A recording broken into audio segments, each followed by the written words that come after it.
Hello students, I am Dr. Amit Bhatnagar, working as Senior Research Officer in the Department of Agronomy at GB Pant University of Agriculture and Technology, Pantnagar, Uttarakhand. Today we will discuss about land equivalent ratio. It is important parameter to assess intercropping system.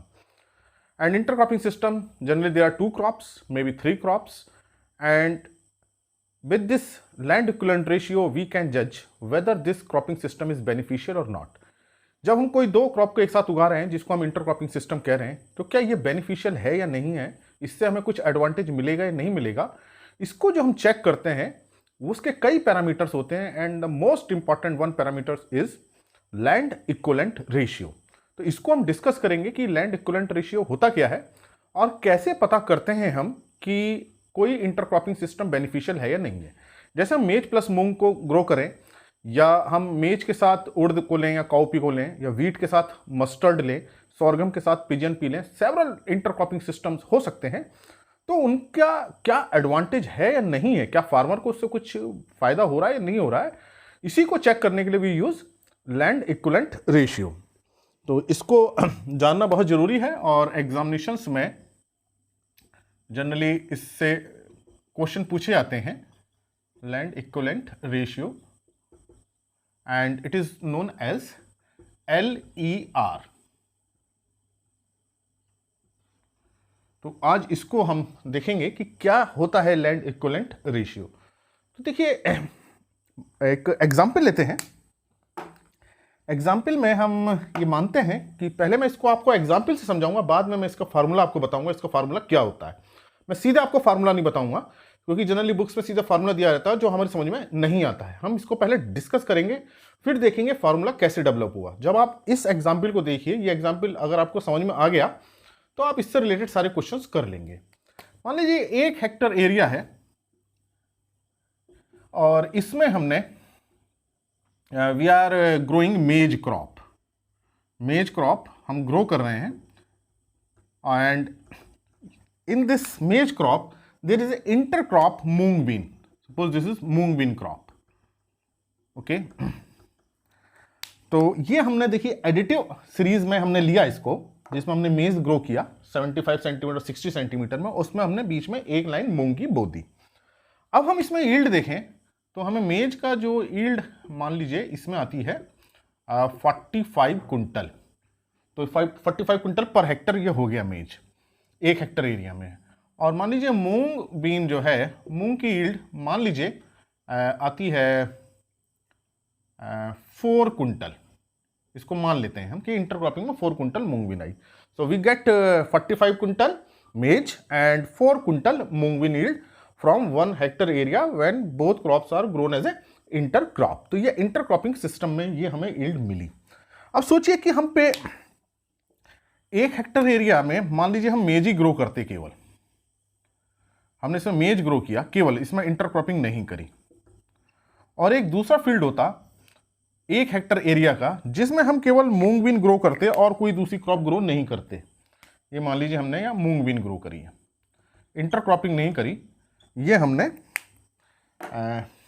Soul crop है. ये तो हमारा intercropping थी याला जो example था, लेकिन इसमें हमारा ये मेज सोल क्रॉप. सोल मीन्स कि उसमें केवल मेज है, कोई दूसरी क्रॉप नहीं है, और ये सोल मूंग बीन है. इस एग्जाम्पल को आप ध्यान से देखिए, ये आपको बहुत अच्छे ढंग से बता देगा कि land what is land equivalent ratio. अब देखिए यहाँ जब इंटरक्रॉपिंग की है तो डेफिनेटली देखिए कुछ क्रॉप्स में इंट्रैक्शंस होंगे कि वो इंट्रैक्शन पॉजिटिव भी हो सकते हैं, नेगेटिव भी हो सकते हैं और न्यूट्रल भी हो सकते हैं. यहाँ देखिए सोल मेज है तो यहाँ केवल मेज का मेज क्रॉप से ही कॉम्पिटिशन है, किसी और क्रॉप से कंपटीशन नहीं है. मेज का मेज प्लांट से ही होगा. तो यहाँ किसी दूसरी क्रॉप का नहीं है, तो डेफिनेटली यहाँ क्या यील्ड होगी, ज़्यादा होगी. 45 कुंटल से डेफिनेटली यहाँ कुछ ज़्यादा यील्ड आएगी. मान लीजिए ये 50 कुंटल आती है पर हेक्टर. ये 1 हेक्टर एरिया है, ये भी 1 हेक्टर है और ये भी 1 हेक्टर एरिया है. तो यहाँ मान लीजिए 45 कुंटल आती है सोल क्रॉप में. इसी तरह से देखिए मूंग बीन जब हमने इंटरक्रॉप में की थी तो मूंग बीन मेज के बीच में है, एक तो प्लांट पॉपुलेशन कम हो गई, रिकमेंडेड पे नहीं आ पाएगी क्योंकि या 30 और 45 पे बोते हैं, और यहाँ देखिए 60 पे बोया होगा तो स्पेसिंग चेंज हो गई. दूसरा मेज प्लांट्स का शेड पड़ेगा तो मूंग इनकी यील्ड क्या हो जाएगी, कम हो जाएगी. तो इंटरक्रॉपिंग में मूंग बीन की यील्ड क्या रहेगी, कम रहेगी, डेफिनेटली कम रहेगी। और सोल में इस तरह का कोई इफेक्ट नहीं होगा, मेज प्लांट का ज़्यादा यील्ड आएगी।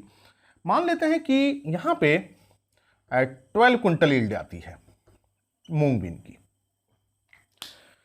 1 हेक्टर एरिया लिया उसमें, जिसमें हमने इंटरक्रॉपिंग करी। 1 हेक्टर एरिया में हमने केवल सोल मेज ग्रो किया और तीसरे हेक्टर में हमने केवल सोल मूंग ग्रो किया, जिसकी यील्ड 12 कुंटल आई। अब देखिए कि अगर हम सिंपल केवल मैथमेटिक्स देखें, सिंपल मैथमेटिक्स देखें, तो ये 50 कुंटल यील्ड हमारी कितना एरिया से आती है, 1 हेक्टर एरिया से।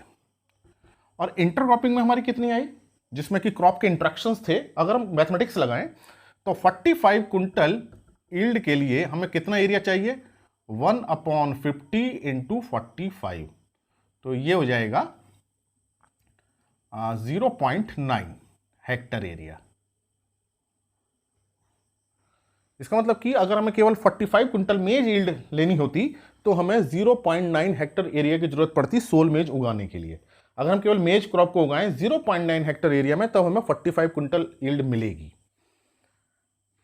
दूसरा मूंग बीन का देखिए, मूंग बीन की 12 कुंटल यील्ड हमें कहां से मिली है, 12 कुंटल मिली है हमें 1 हेक्टर एरिया से। और हमें इंटरक्रॉपिंग में कितनी मिली, 4 कुंटल। अगर हम केवल 4 कुंटल यील्ड हमें लेनी है मूंग बीन के लिए, तो हमें कितना एरिया में सोल क्रॉपिंग करनी पड़ेगी, तो 1/12 इंटू 4, तो 1/3, तो 0.33 हेक्टर। ये हम बात कर रहे हैं सोल क्रॉप में। जो हम सोल क्रॉप में सिंपल मैथमेटिक्स से हम देखते हैं कि भाई 1 हेक्टर एरिया में हमने मेज लगाया, we get 50 quintal yield, so to get 45 quintal yield we should show 0.9 hectare area. Similarly, in case of mung bean, 12 quintal yield is from 1 hectare area sole crop. So to get 4 quintal mung bean yield, we have to plant mung bean in 0.33 hectare area. तो इसका मतलब कि जो ये yield है 45 plus 4 quintal, ये हमें जो लेना है 45 कुंटल हमें मेज लेना है, प्लस हमें 4 कुंटल मूंग बीन लेना है। तो हमें कितना एरिया चाहिए, इसके लिए हमें एरिया चाहिए 0.9 हेक्टर, और and in case of moong bean 0.33 hectare. तो how much area it is, जोड़ लेते हैं इसको, 1.23 हेक्टर एरिया। ये देखिए, दिस इज वेरी इंपॉर्टेंट। इसका मतलब कि अगर हमें 45 कुंटल मेज लेना है और 4 कुंटल मूंग बीन यील्ड लेनी है, तो 0.9 हेक्टर एरिया यहां से लेना पड़ेगा, 0.33 यहां से लेना पड़ेगा। इसको हमें 1.23 हेक्टर एरिया में सोल क्रॉपिंग करनी पड़ेगी डेफिनेटली। 0.9 हेक्टर एरिया में हम मेज लेंगे और 0.33 हेक्टर एरिया में हम मूंग बीन ग्रो करेंगे, तब हमें इतनी यील्ड मिलेगी। तो इसका मतलब टोटल एरिया हमें कितना चाहिए, 1.23 हेक्टर। लेकिन इंटरक्रॉपिंग से देखिए, ये यील्ड हमें केवल 1 हेक्टर एरिया से मिली। तो इसका मतलब कि सोल क्रॉपिंग एडवांटेजियस नहीं है। कौन सी क्रॉपिंग है, इंटरक्रॉपिंग, क्योंकि उतना ही यील्ड लेवल लेने के लिए, to achieve the same yield level, the sole area required more than that of intercropped area. तो इंटरक्रॉपिंग में देखो हमें कितनी यील्ड मिल रही है, मेज की 45 कुंटल, मूंग की 4 कुंटल, और ये 1 हेक्टर एरिया से है। अब अगर हम, कोई एक फार्मर कहता नहीं मैं तो सोल मेज ग्रो करूंगा, सोल मेज ग्रो करने के लिए 45 कुंटल ग्रो करने के लिए कितना एरिया चाहिए होगा, 0.9 हेक्टर। इसी तरह से 4 कुंटल मूंग बीन ग्रो करने के लिए उसे कितना एरिया चाहिए, 0.33 हेक्टर। तो टोटल एरिया कितना हो गया, 1.23 हेक्टर। तो यहां देखिए, यहां 1.23 हेक्टर से जो यील्ड मिल रही है वो इंटरक्रॉपिंग से केवल 1 हेक्टर से मिल गई। तो इसका मतलब इंटरक्रॉपिंग क्या है, एडवांटेजियस है। यही रेशियो जो हम कंपेयर करते हैं, यही लैंड इक्विवेलेंट रेशियो कहलाता है। तो अब इसको, ये तो मैंने अभी आपको मैथमेटिक्स से समझाया कि कैसे इंटरक्रॉपिंग एडवांटेजियस है। मान लीजिए अगर यही एरिया 1 से कम आता, ये मान लीजिए टोटल एरिया मान लीजिए 0.9 आ जाता दोनों का मिला के, तो इसका मतलब ये होता है कि जितनी यील्ड हमें 1 हेक्टर एरिया से मिल रही है, उतनी ही दोनों की यील्ड हमें 0.9 हेक्टर एरिया से मिल रही है। तो हमें फिर यहाँ सेविंग हो जाती है एरिया की, यहाँ नहीं होती। यहाँ एरिया की सेविंग हो रही है करीब कितनी, 0.23 हेक्टर एरिया की। तो यहाँ जो है हमें 1.23 हेक्टर सोल में लेना पड़ता, तो इसका मतलब हमें 0.23 हेक्टर एरिया की सेविंग है।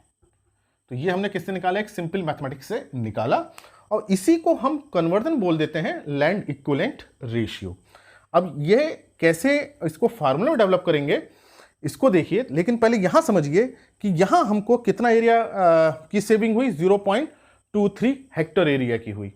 अगर इसे हम परसेंटेज में कन्वर्ट करें तो 1 हेक्टर पे कितने की है, 0.23 हेक्टर की, तो 100 हेक्टर पे कितनी हो जाएगी, 100 से मल्टीप्लाई कर दीजिए तो 23%।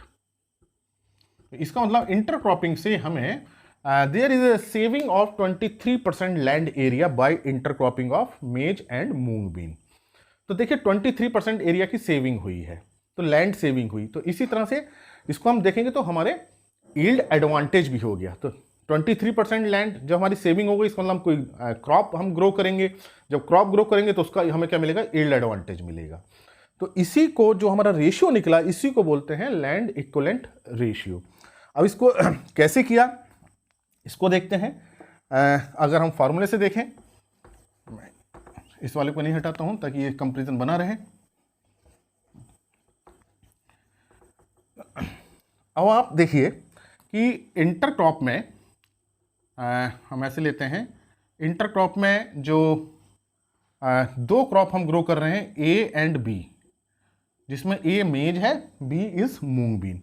तो इंटरक्रॉपिंग में जो मेज की यील्ड आती है हम उसको बोल रहे हैं वाई ए बी, मतलब yield of A in association with B, कि ए के साथ इंटरक्रॉपिंग में बी के साथ इंटरक्रॉपिंग क्या यील्ड आ रही है।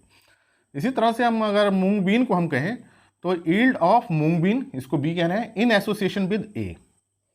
इसी प्रकार से सिमिलरली इन सोल क्रॉप, मेज को हम बोलेंगे वाई ए, मेज के साथ ही एसोसिएशन है, हमने ए क्रॉप माना है, एंड मूंग बीन का बी क्रॉप माना है, बी का बी से एसोसिएशन है, मतलब मूंग बीन के ही प्लांट्स हैं और किसी के प्लांट्स नहीं है।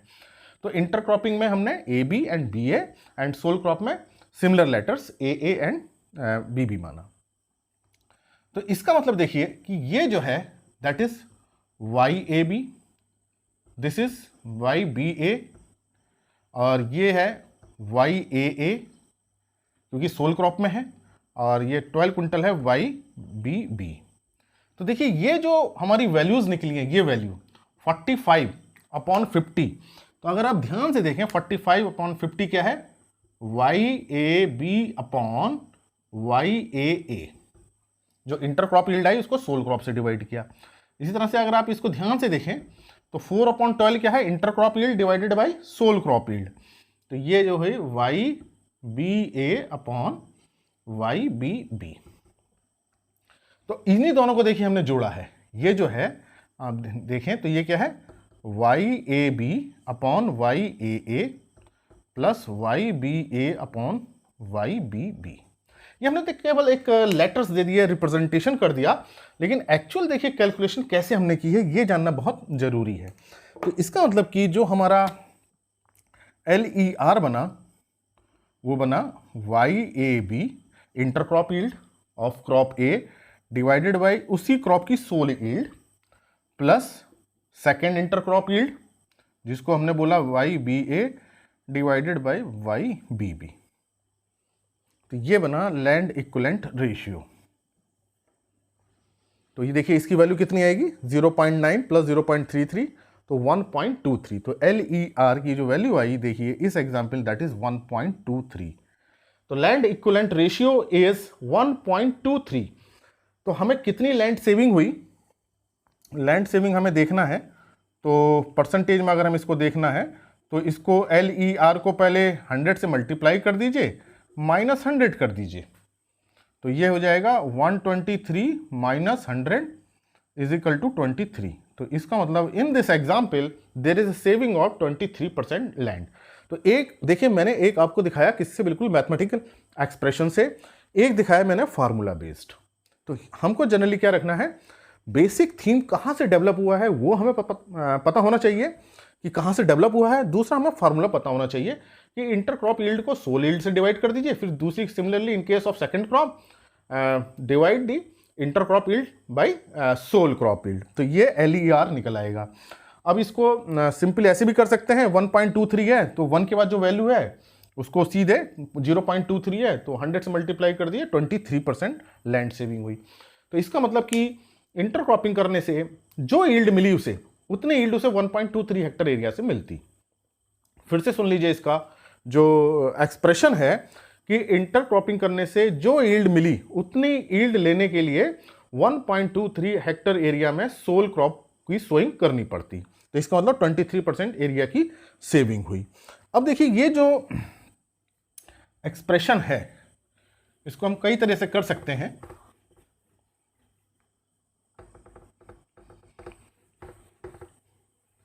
कि ये LER है, लैंड इक्विवेलेंट रेशियो, आपको समझ में आ गया कि लैंड इक्विवेलेंट रेशियो 1.23 है। तो इसको हम YAA जो कंपोनेंट है YAB डिवाइडेड बाई IA, इसे बोलते हैं partial LER and also represented as LA। Similarly YBA divided by YBB जो दूसरी क्रॉप्स इंटरक्रॉप है, पार्शियल LER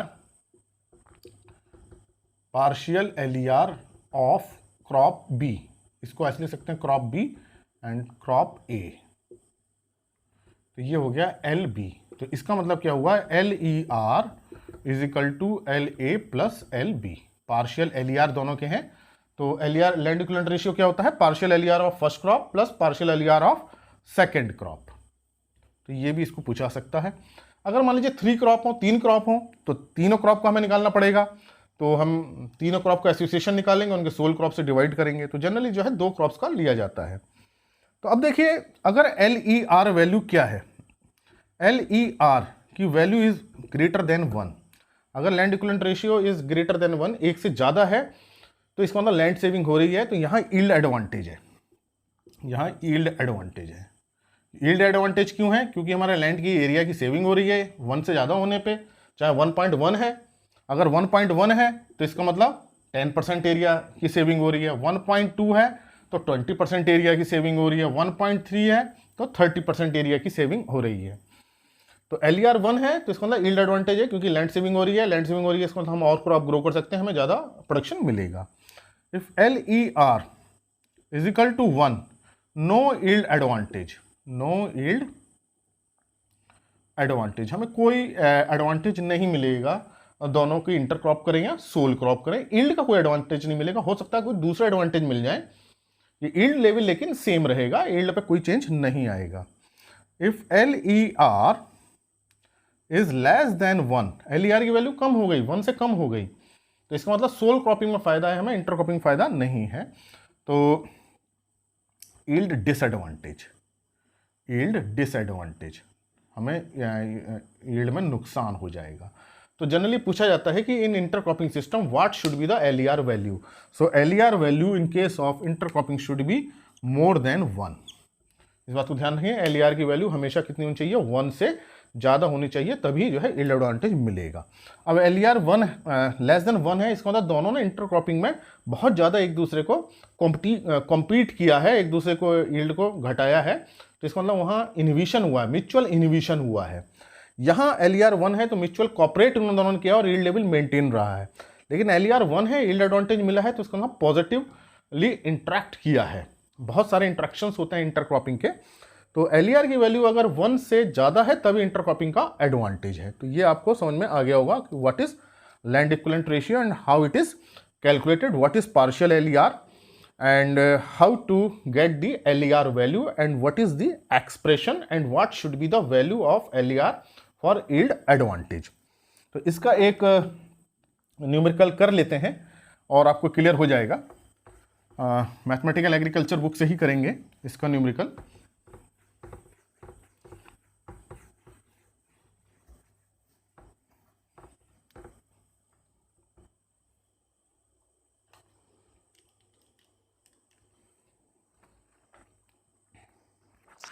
ये mathematical agriculture concept and numericals book है, ये मैंने लिखी है ये बुक। और इस बुक में लगभग सारे ही न्यूमेरिकल्स मैंने कवर कर रखे हैं। तो इसी में ही है असेसमेंट ऑफ इंटरक्रॉपिंग सिस्टम, बहुत तरीके से हम असेस कर सकते हैं, जिसमें एक न्यूमेरिकल LER पे है। तो इसको न्यूमेरिकल करते हैं। इसमें क्वेश्चन नंबर 7 पे दिया है the sole yield of maize is 4000 kg per hectare. Sole yield of maize is 4000 kg per hectare and urd bean is 1500 kg per hectare. Soul उर्द बीन 1500 kg पर हेक्टर, मतलब जब इनकी intercropping की जाती है, प्योर क्रॉप में उगाई जाती हैं तब। And in intercropping of maize plus urd bean, maize plus urd bean, जब ये सिस्टम लिया जाता है, then the yield of maize yield was 3000 kg per hectare. इस न्यूमेरिकल को आप ध्यान से देखिए, किसी भी कंपटीशन में आएगा तो सॉल्व कर सकते हैं। And urd bean is 600 kg per Hector.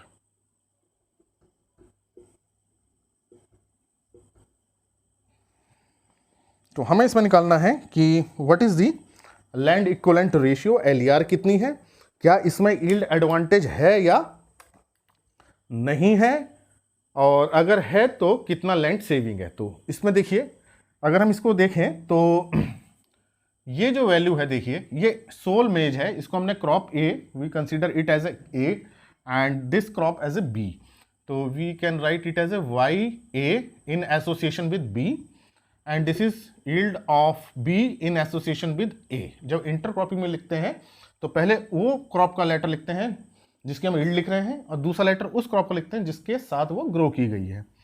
और सोल मेज में हमने इसको A माना है तो YAA और ये YBB। अब सीधे LER के फार्मूले पे आते हैं। इन case of LER formula is YAA upon YAB upon YAA plus YBA upon YBB। तो ये हो जाएगा 3000 है इंटरक्रॉप यील्ड, ये गलत लिख दिया मैंने इसको, ये है YAA, ये सोल मेज में है तो ये है YBB, इसको करेक्ट कर लीजिएगा, यह है YAB and this is YBA, इसको करेक्ट कर लीजिएगा, ऊपर सोल है नीचे इंटरक्रॉपिंग में है इसको। तो YAB कितना हो जाएगा 3000, ये intercrop yield divided by YAA 4000 याली यील्ड है प्योर सोल क्रॉप में, प्लस इंटरक्रॉप मूंग बीन की 600 and this is divided by sole crop 1500। तो ये हो जाएगा 3000 3/4 0.75 प्लस 2/5 0.4, तो ये हो जाएगा 1.15। तो ये 1.15 आ गया। तो LER वैल्यू इज 1.15। तो LER is, since LER is, लिख देते हैं इसको, since LER is greater than 1 that's why there is yield advantage. तो यील्ड का एडवांटेज तो है। How much land saving is there, land saving अगर हम निकालें लैंड सेविंग, तो देखिए इसको 1.15 से 1 घटा दीजिए और इसको पूरे को 100 से मल्टीप्लाई कर दीजिए, तो ये कितना आ जाएगा 0.15 इंटू 100 दैट इज 15%। तो सिंपल, आपको इसमें तो बहुत क्विक कैलकुलेशन है। 1.15 है तो मतलब 15%, 1.23 होता तो 23%, 1.35 होता तो 35%। तो इसका मतलब लैंड सेविंग क्या है 15% की है, यील्ड एडवांटेज है। और इसका अगर पूछा जाए कि इसका एक्सप्रेशन क्या हुआ, तो इसका एक्सप्रेशन ये हुआ कि इंटरक्रॉपिंग से जो यील्ड हमें मिल रही है 3600, उतनी यील्ड लेने के लिए हमको क्या करना होता, 0.75 हेक्टर एरिया में मेज ग्रो करना होता और 0.4 हेक्टर एरिया में हमको उर्द बीन ग्रो करना होता, और टोटल एरिया में 1.15 हेक्टर की जरूरत होती। तो इसका मतलब कि सोल क्रॉप में हमें ज़्यादा एरिया चाहिए, इंटरक्रॉपिंग में हमें कम एरिया चाहिए। तो इसका मतलब एडवांटेज है, लैंड की सेविंग है इंटरक्रॉपिंग में। तो ये मैंने आपको एक न्यूमेरिकल बताया कि किस तरह से किया जाएगा, और इस बुक में बहुत न्यूमेरिकल्स हैं, आप उसको कर सकते हैं। और इसके एक बार नोशन जरूर देख लीजिए कैसे इसको प्रेजेंट करते हैं। सोल क्रॉप में सेम आता है, और इंटर क्रॉप में पहले ए लिखा है क्योंकि ए की इंटर क्रॉप यील्ड है इन एसोसिएशन विद जो दूसरी क्रॉप है बी। तो इस न्यूमेरिकल को देख लेंगे तो आपको सारा क्लियर हो जाएगा और इस बुक से भी आप न्यूमेरिकल्स कर सकते हैं। तो ये लेक्चर अगर आपको अच्छा लगा हो तो इसे लाइक करें और स्टूडेंट्स के साथ शेयर करें। अगर चैनल सब्सक्राइब नहीं किया है तो सब्सक्राइब करें। Thank you very much.